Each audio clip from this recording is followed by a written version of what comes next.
Vloggy, bonjour les belles dames, j'espère que vous allez très bien, Ngapenaza bien par la grâce de Dieu.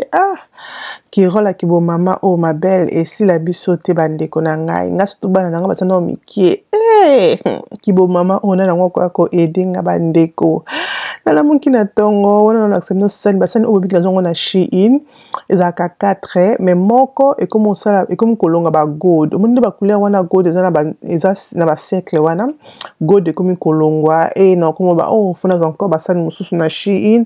il faut na lokana changer quand 4 ça ni na linga basani ça fait une année que na sala ouais, oui, ça fait une année et j'aime bien aussi. Et ça vraiment qui les a bien. Bah, et nous, bah, les belles dames, on a une semaine, ça n'a acheté une ligne commis, mais c'est pas grave. Après, on a dégagé, bah, ça, ni kakandé, à kakolongo, la bassa, ni bisika, au classe, on a, bah, armoire et tout. Donc, voilà, on peut pas ko aider, n'a pas zate, bah, na, bah, qui classe, papa, qui moussala, tout truc, kangana, Kélicia. Kélicia, Sophia, puis non, on a dans mon qui, à ko aider, on n'a pas qu'à ko ça, la désordre, on a ma casse, on a ko aider, donc voilà, on a les autres classes bablo konangai et tout na ba armoire comme na lobby. Après wana nakoya ko tia balutu nangai et nakoya ko pangusa kota balutu bobika avec Kélicia place balutu oh ma belle comme avec Kélicia ako fungola na journée ta 40 fois. Ako fungola na journée ta 40 fois ma belle donc place oyo ata balutu comme ata lutu moko eza propre mona ka lutu mo likolo za la kana ba tâche donc Kélicia simba fona ka pangusa et se fona pangusaka donc on a nazo classer ba lutu comme dans lobby après on a na moni mo ba poussière za qui comme lobby comme Kélicia kana ba n'importe quoi na e ya kokotsa wana na ko pangusa ngona koma ko pangusa ba mona ko simbiso touche na miso ba tout Kélicia ya panzaka ya comme na age za ka pa ke fungola armoire na panza de age comme na o mettre za ka makasi na koloba to na choate donc voilà on a aussi ba place tanga ba cuillère comme moni et na déposer on a moni que comme propre présentable et na kangi après na kwa sko ko sokola basani donc basani nanga na saleli na tongo yango nde na koya sikoyo ko sala pona otika sema ndaku ekota lumière ekota sola kitoko et tout donc voilà.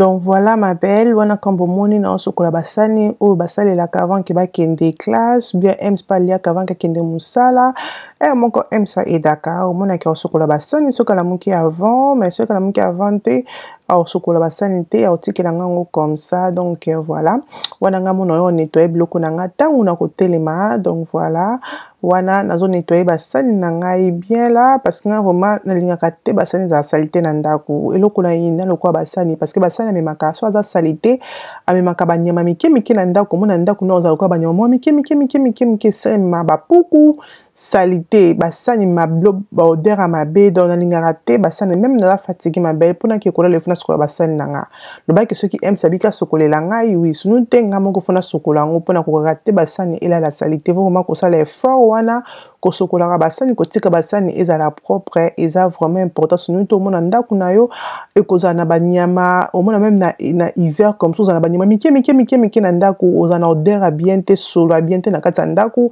et ça la ka vraiment kitoko côté faut que l'on la basalité nyonso ya basani eza important parce que bloko na tuba africain eza kana ba sauce ba mafuta donc et même ka ba nyama na bandako donc voilà on a six connecté basani nanga et na sokoli pe lavabo na ngai pour enginga et ça a tellement couleur à kitoko donc voilà comme dans le bateau toujours maman il faut te créer kaka propriété na bandako na biso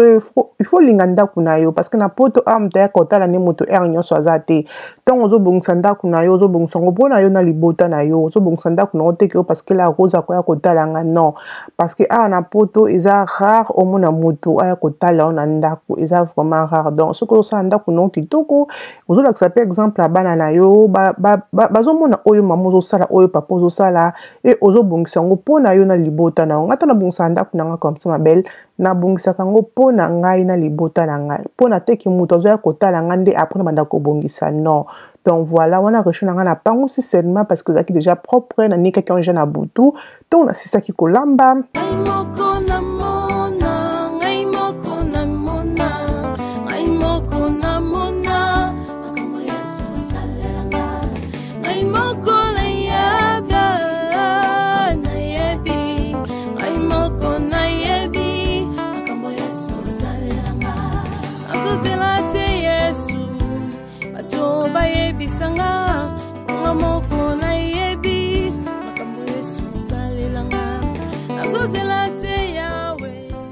donc wana mafuta nanga esilaki na mulangi et na chesko mafuta nanga na mulangi nanga mafuta pour boisa la carte décor à bien za ka présentable ce qui olingo est utilisé bouteille nanga una somba ngona chi in donc voilà na lingango mingi ça fait vraiment joli pe décor à kitoko après wana na kozwa aux en ligne zanza nanga nido et na koya kocha nido nanga na vase nanga una za nango wana non yonde na kocha et na lingami kocha comme ça parce que eko bebate parce que nido ça tellement belé nido nanga una somba ngona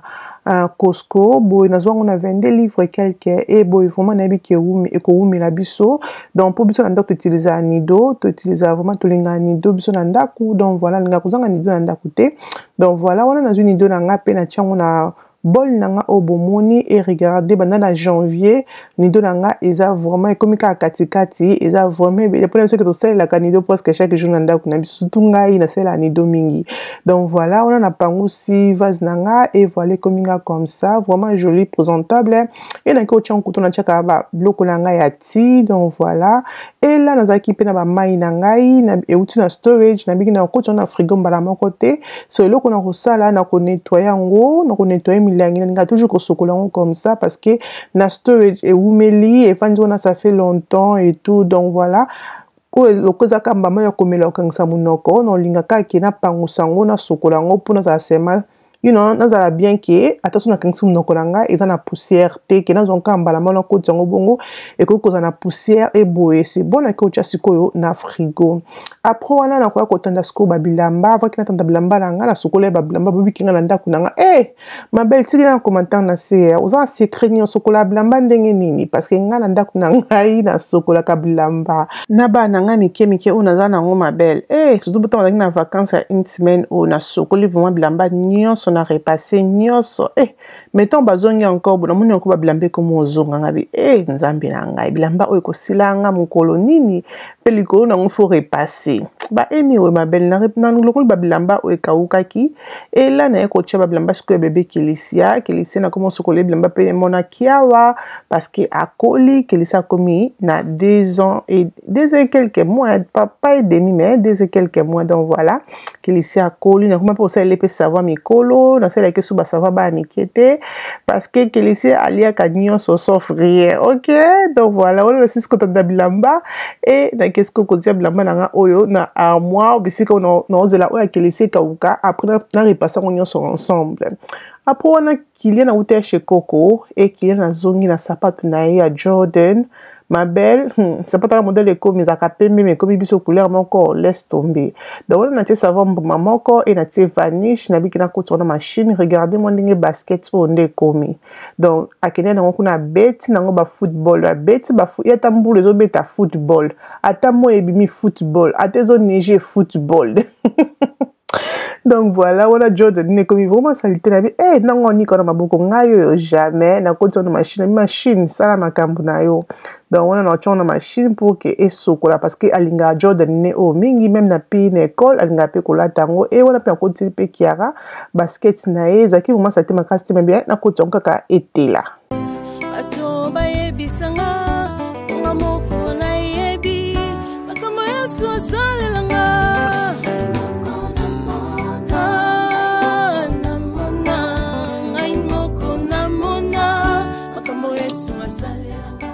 Ok, ma belle, c'est qui vient que dans une cosa d'exercice. Donc, oui, la rose a une cosa d'exercice. Donc, moi, ça exercice 4 fois na semaine. Oh, ma belle, bon, faut que ma colo, les osalanga passi. Dans la tech, dans la diet, mais dans ça c'est ma exercice pour nous dans la fit. Ok, on a 6 exercices dans la nous va paquer dans la lol.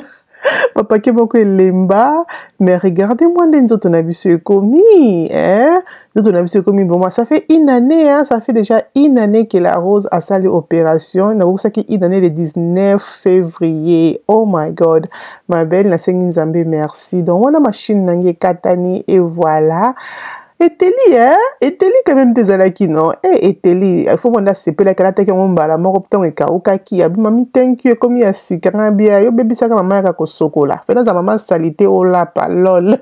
Et wana tokoti siko na cuisine na sokoli et la teo kosala matembele na biso ma bebe oui matembele tokoka kosala ngo te non pour tous qui fatigué tant toliaki OK donc voilà wana beba ki pété na tikata ki ngo pété na simba ki ngo te pour na ki déjà fatigué nga so na lia na koma fatigué ngo ke nga kosala musala ba ke na lia pour so ka na lia ma belle na koma fatigué donc so osimbelo côté donc na bi OK là ce qu'on a ça matembele na ngai bo moni ki comment kosala déjà mon ko beba nga dans zongo ka bon lamba onka bongo na soma ki lipuku moko matembele na 3 livres na soma ki 3 bongo na 9 livres na bi na bebisa 9 livres na tela bebisa matembele nga te na lamba ngo lelo donc voilà ngai nga banzita matembele te ngai na la vraiment bantu bataka banzita matembele mais moi j'aime pas ngai na longola kaka makasa matembele de donc no zaka makasa matembele.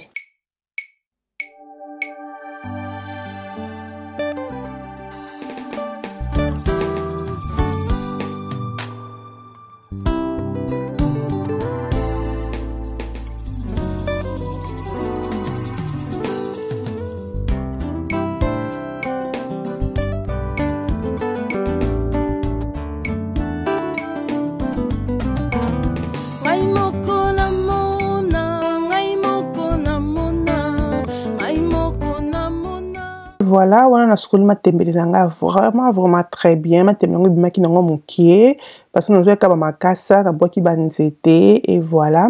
et là na est-ce que kata matembele nangai comme ozomona wana nazo kata mukie ngana vraiment kata matembele minene te hein moi j'aime bien kata mukie pour to sala ngoma tememo ya okalinga bomona to sala ngo matembele zaki na goût oyo wapi ba les belles dames nga vraiment légume nanga préféré ezaka matembele ya kokalinga na loso na Thomson na kokalinga oh my God légume nanga préféré matembele j'aime bien matembele naza vraiment trop ndunda te ndunda j'aime pas ça que j'aime pas mais ça vraiment légume nanga préféré tant ba légume yo so ndunda j'aime pas vraiment je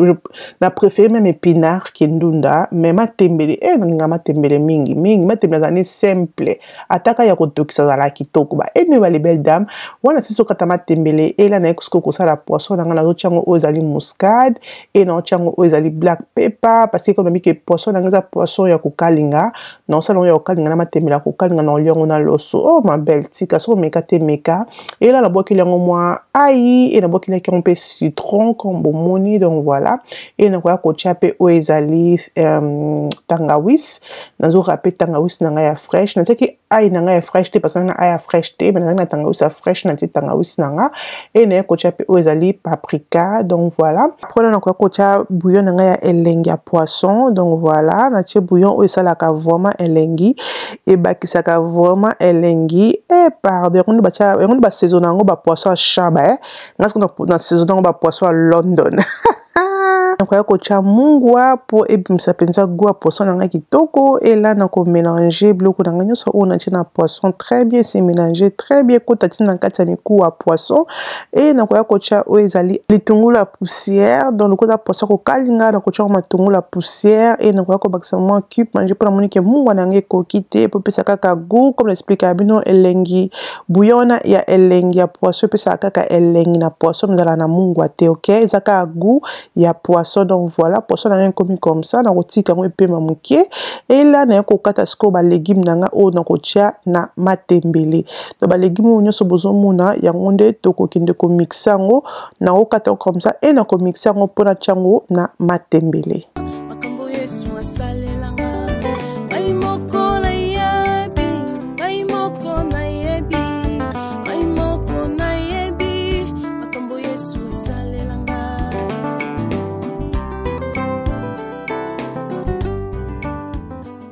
wana ba légumes na ngai ekominga comme ça comme bomoni et là na nzungu na ngai et na sosela mafuta ya mbila nga linga mingi matembele na mafuta ya mbila okola mpe na mafuta huile et na problème te mais nga na tie mafuta mbila koleka après na bakisi mafuta huile sema mukie pe na mélange wana mibale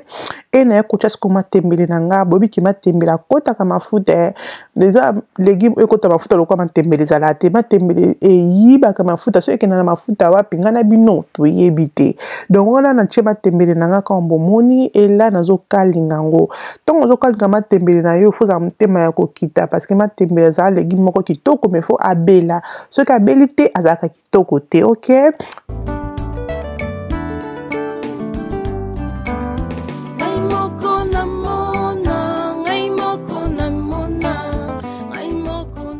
Et là, na tokisaki o ezali poisson nanga c'est comme ça et loko na kosala mai wana poisson na ko utiliser ngo et là ba légumes oyo na lakisaki bino na mélanger et comme ça et na ko tiango na matembele et comme bon na ki moto na ngeza na C moto na ngeza na 3 et demi ou bien na 4 comme ça donc moto na ngeza na C pour ça sorte que biloko na yo ezika OK. Donc voilà wana na mélanger ba légumes nyonso o na lakisaki bino na matembele et na banasko ko balola matembele nanga parce que ba légumes on faut ekota vraiment na matembele comme eloko moko et na kocha poisson on a lakisa kibino on a tokisa ki à part et na koya ko bakisa après ko tourner na koya ko bakisa o ezali mbisi nanga ya kokauka so za mbisi ya kokauka to kocha mbisi nyonso mais nga na préférer ki mbisi ya kokauka pesa ka moi solo kitoko donc voilà na tie des poissons na et nazo tourner matembele nanga.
Awa siko nazo bakisa mai nanga ona tokisela ki yango poisson oko chaka mai ya pomme pesa na problème te menga nanga ko boka mai ona tokisela ki poisson te yango nde na bando ko tia na tia ebele mbala moko te na tia ndambu et voilà matembele nanga na changer ki nzungu parce que nzungu na sepela nango te zo kanga mingi et na sala ki nzungu nanga oyo pona biki yango vraiment za ka meilleur et kanga makate donc voilà matembele na biso ezo toke comme biso comme ça bomoni vraiment ki matembele se mélanger très bien ba légumes na biso se mélanger très bien matembele na biso elembi matembele o ezaki pete moko koleka matembele o tosomba ya ba chasser à congélateur wana o ezaki vraiment pete ma belle avec l'osso oh my god ezaki vraiment nice donc voilà wana matembele na biso moni ki mafuta vraiment mati et là nazo ngasa sala sko poisson nanga ko bebi ke poisson nanga nazo sala ya ko kalinga et na tie mafuta nanga na bokeli mo matungulu po et sala ka solo na kata mafuta avant que na tia poisson nangai et quelques minutes na ko zo poisson nanga na tie donc on a mis que poisson nanga vraiment poisson moko vraiment simple mutu pasité ya ko kalinga lokwa na Congo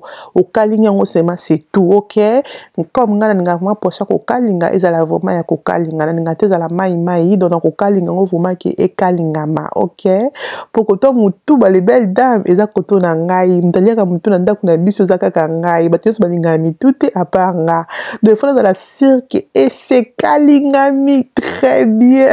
Il faut dans la cirque mi tout na ngai kalinga mi très bien pourtant donc on voit dans la zone liango na liango vraiment la kosonyoso OK. Donc voilà, on a poisson dans les kalinga mi boy c'est bon donc on longolango.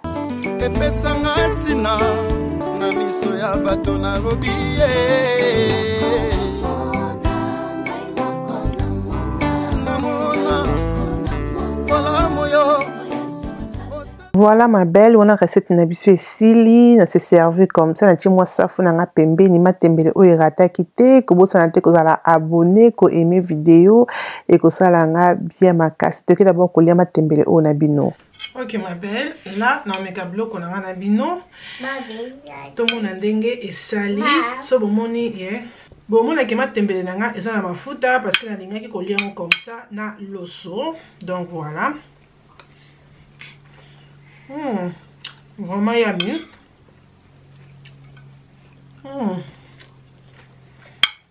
C'est nice. Mais là, quand ils ont encore pilipili, il faut aller pilipili.